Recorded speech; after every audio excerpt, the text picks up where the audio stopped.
Hello everyone, I hope you are doing well and having a great Monday.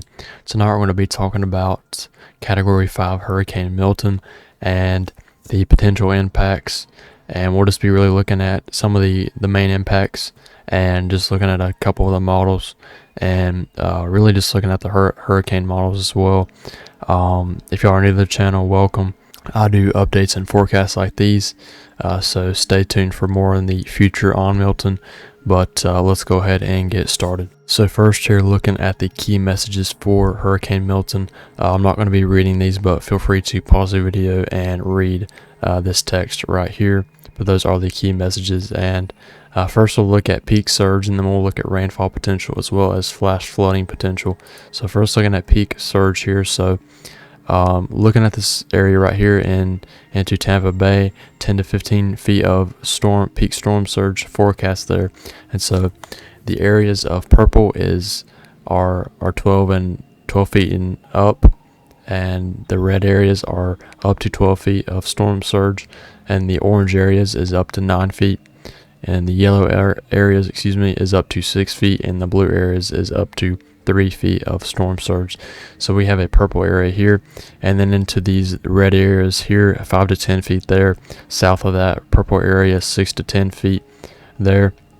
And then we have another orange. We have one orange area of 4 to 7 feet, and then a yellow area down here, 3 to 5 feet, 2 to 4 feet right here. The Florida Keys, 1 to 3 feet, that blue area. Then up here, another yellow area, 3 to 5 feet, and then that blue area right there, 1 to 3 feet possible there.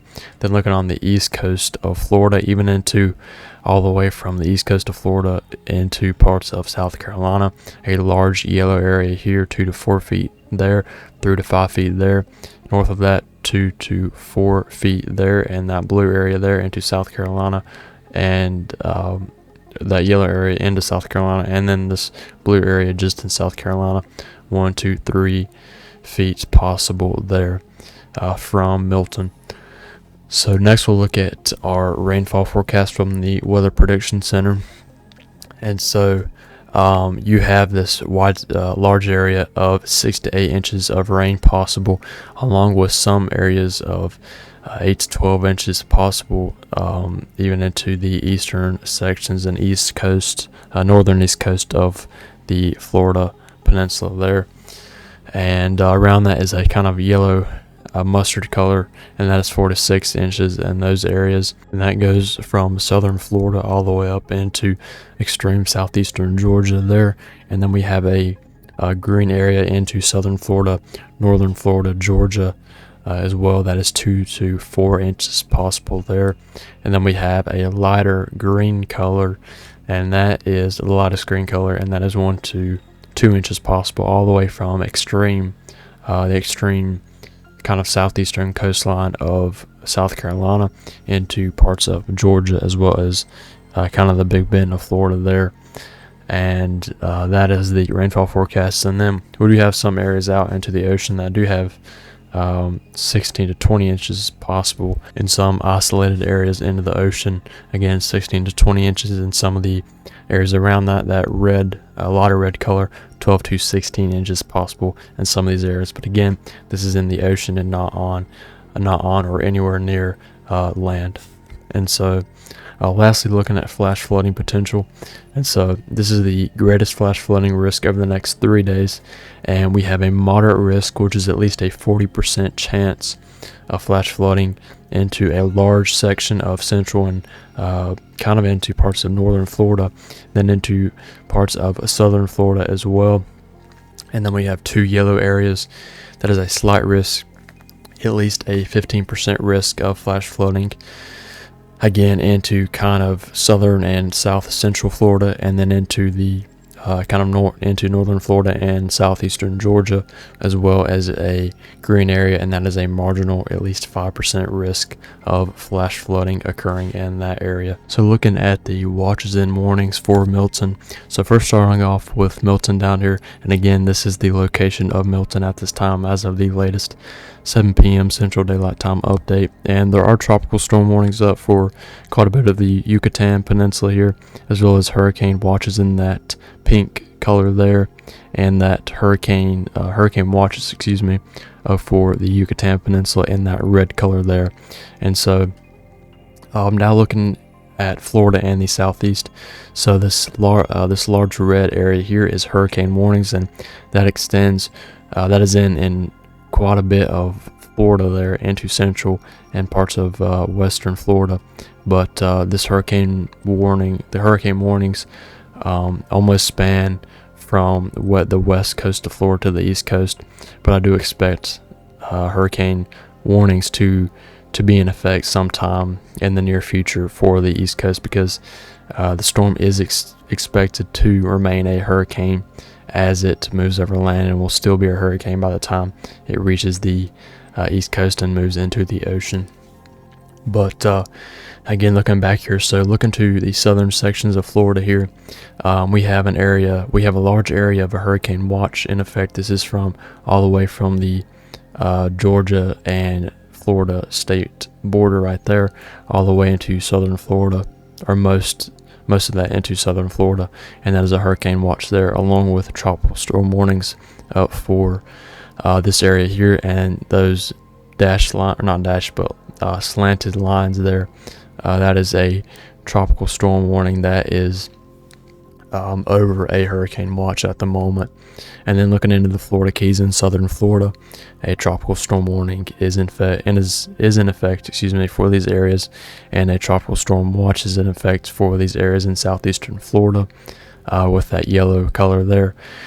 Then looking kind of up into the Big Bend of Florida, and even into the kind of Florida panhandle there are tropical storm warnings up for there, and then tropical storm watches up into northern Florida there, and then into southeastern Georgia, tropical storm watches up there, all the way into parts of the kind of central coastal areas of South Carolina, and that is that yellow color again. So now looking at Zoom Earth, and again, this is as of the latest 7 p.m. Central Daylight Time update, and this storm has undergone rapid intensification, and this is probably one of the fastest growth, or the fastest intensification I've seen in a hurricane, just me personally. But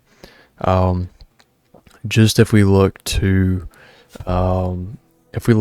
a.m. Today, this storm was just a Category 1 hurricane, only with 90 mile per hour sustained winds. And as of the latest update, it has doubled that and went to a 180 mile per hour storm and a Category 5 hurricane. And this storm has just really kind of exceeded all expectations, just from a lot of some of the models and just a lot of people, just because this storm has strengthened so quickly. But again, going back here, so this is Zoom Earth, and we can see the cone of uncertainty from the National Hurricane Center, and then you can see that line in the middle of that cone, which shows the kind of probable path. And just because the line shows exactly, there's a line that shows exactly where it would make a landfall, that does not mean that it will make a landfall exactly where that line goes. It could wobble up to the north or south of that, so just keep that in mind. But again, it is a 180 mile per hour storm, and as of the latest update, is a 897 millibar storm, and that is pretty crazy. A sub 900 millibar storm. I don't think we've seen a sub 900 millibar storm in the Gulf of Mexico in quite some time. I think it has been quite a while since we've had even a sub 900 millibar storm, nonetheless. But looking here at the cone, so it is expected to strengthen a little bit by 2 a.m. Tomorrow. Then by 2 p.m. tomorrow on Tuesday, it is expected to be still a Category 5 hurricane right here, and a 175 mile per hour storm. Then by 2 a.m. Wednesday, a 160 mile per hour storm, still a Category 5 by this time. And it's going to continue to kind of weaken as it gets toward the eastern Gulf of Mexico, and slowly weaken into a Category 4 storm by maybe Wednesday 2 p.m. It'd be a 145 mile per hour Category 4 storm by that point, and then would head toward kind of head towards Florida here, and the National Hurricane Center does have it hitting kind of right into Tampa. And so really the bad thing about this, if this would make a landfall kind of in or northern in or north of Tampa, it would push the water into the Tampa Bay, and would push those flood waters into the areas, and have just a really high storm surge at that point, and just cause a lot of devastation in these areas, because that onshore flow would just be pushing that water into the bay and causing some bad problems there. But again, this is expected to remain a Category 4 hurricane by the time it makes landfall, and then weaken slightly upon landfall to a 125 mile per hour Category 3 hurricane by Thursday at 2 a.m.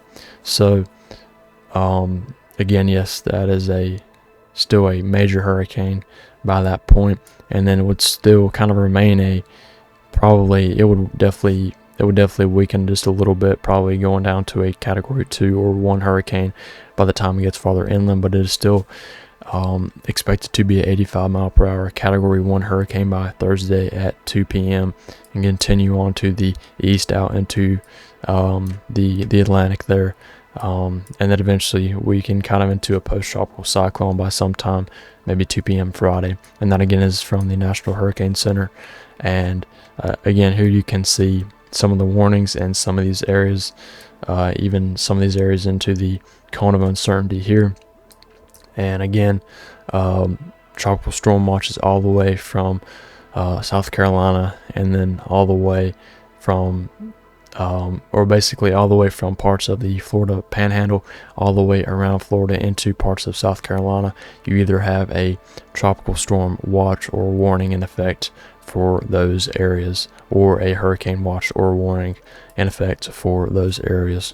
Now lastly, looking at the weather models here, and first starting off with the GFS and European and just a few other global models, but we'll be mainly looking at the hurricane models, just because the global models aren't handling kind of the rapid intensification of the storm really that well, and it only shows this storm as a 977 millibar storm from the latest run at the same time. So we know that's definitely not right. It is again an 897 millibar storm by this point, and it is kind of weakened just a little bit as I've looked at some of the aircraft recon, and I think it just barely above that 900 millibar level there. So again, first looking at the GFS just real quick here, it is expected to again continue east and then head to the northeast before it makes that landfall,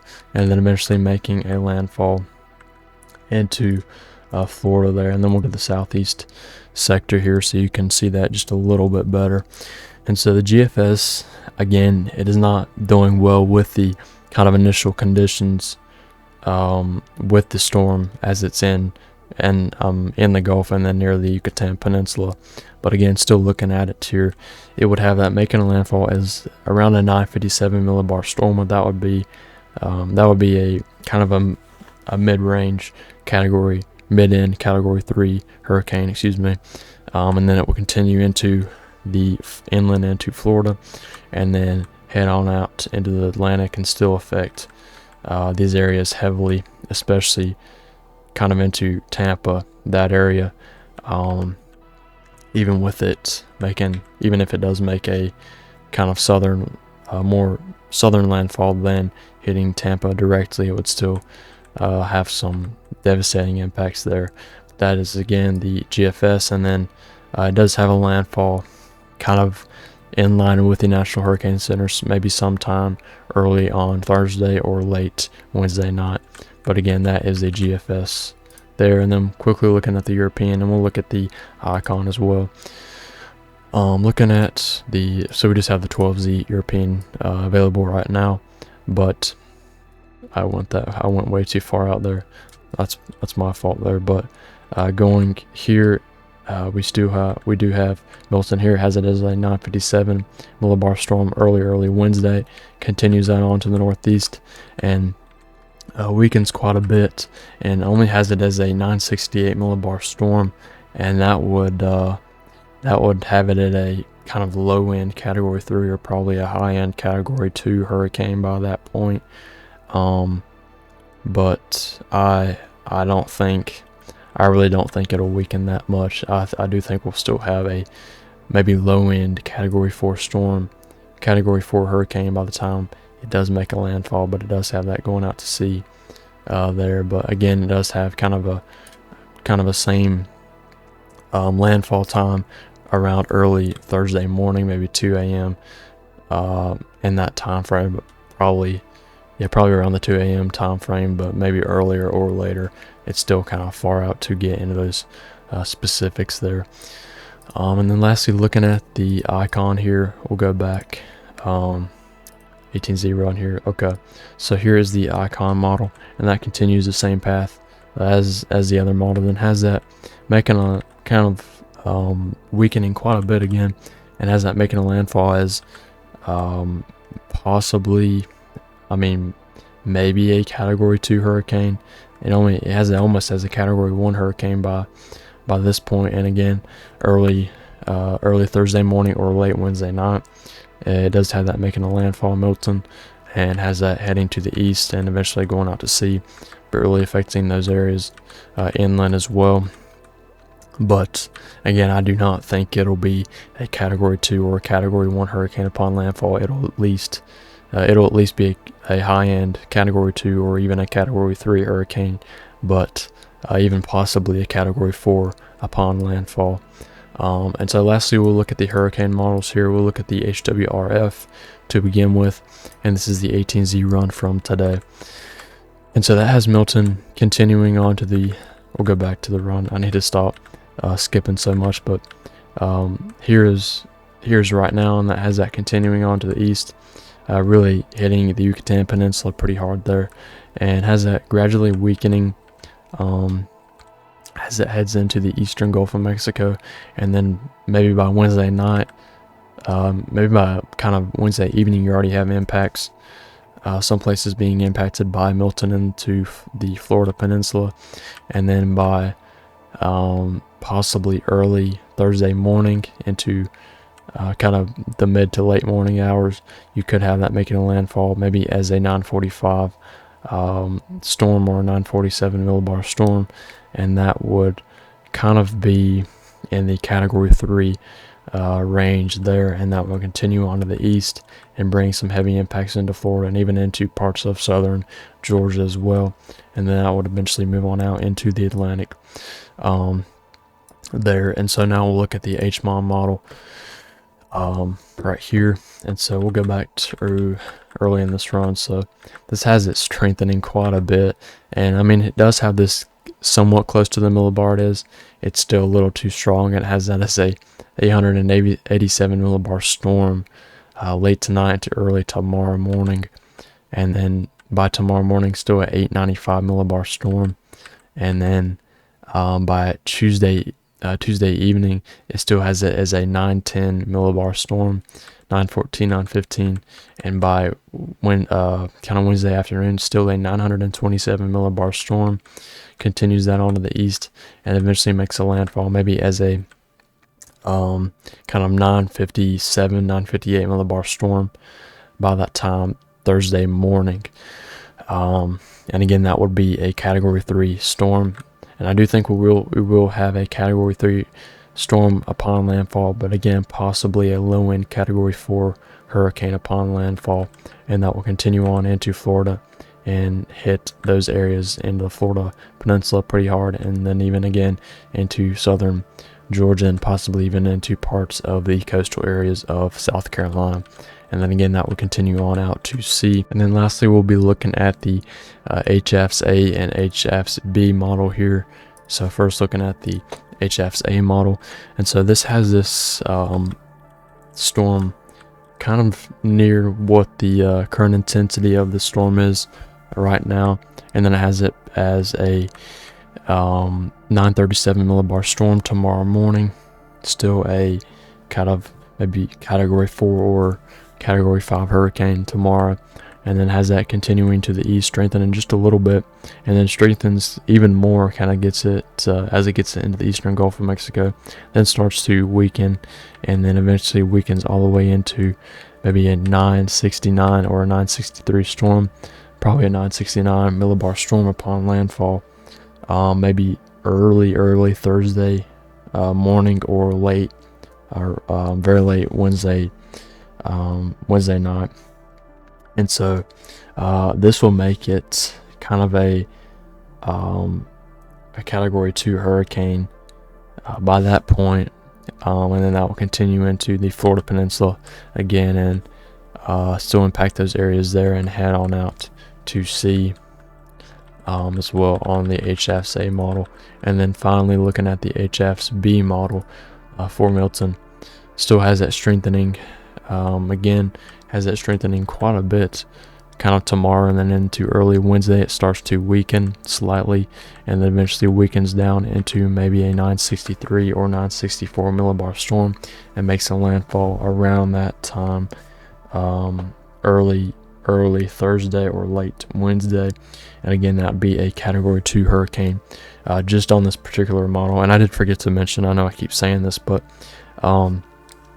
when I say like the millibar, the possible millibar of the storm, I don't mean that it will be that particular millibar. I'm just saying that for each model, and not all models. I'm not saying that all models are going to show the same millibar, but I'm just showing what the storm is showing up as, how intense it's showing on each particular model. But I just want to clear that up real quick. If y'all, I know I didn't mention that too much, but if y'all are wondering that, I am just talking about the model that I'm currently on, not any other model at the time. But again, going back here, still a 964 or a 963 millibar storm, maybe a high-end category 2 hurricane, and that will continue still as a hurricane across the Florida Peninsula and head out into the ocean sometime, maybe on Thursday. But again, regardless of really any model you look at, this is still going to be a hurricane as it crosses the Florida Peninsula, and will still be a hurricane as it gets into off the east coast of Florida. There maybe sometime on Thursday, probably kind of early Thursday afternoon or late Thursday morning as well. But that'll be it for the weather models for Milton for tonight. So that's going to be it for tonight's update. I really do appreciate all of y'all watching, and I do apologize for not having a video out last night or the night before last. I tried making one last night, but it was just not turning out well, and I really wanted to update y'all on Milton. But I mean, I made the video and I just did not like how it sounded, so I kind of just scrapped that and I didn't post one at all. But I should have tried again at making another video, but I want to make a quality video for y'all, and I don't really feel like posting one if I can't make a good video for y'all, so y'all can see it and get more information on a storm or a system. But again, I do really appreciate all of y'all watching, and stay safe if you live in the Florida Peninsula, but even into parts of the Florida Panhandle, and even into parts of coastal Georgia and coastal South Carolina, and even into the Yucatan Peninsula. Stay safe there. But again, I do appreciate all of y'all watching, and I'll try to have a video out tomorrow night, but I can't guarantee it. Regardless of when I do get another video out, I will try my best to get a video out before landfall, but again, I will try to get one out before then. But again, I do really appreciate y'all watching. I hope y'all have a great night.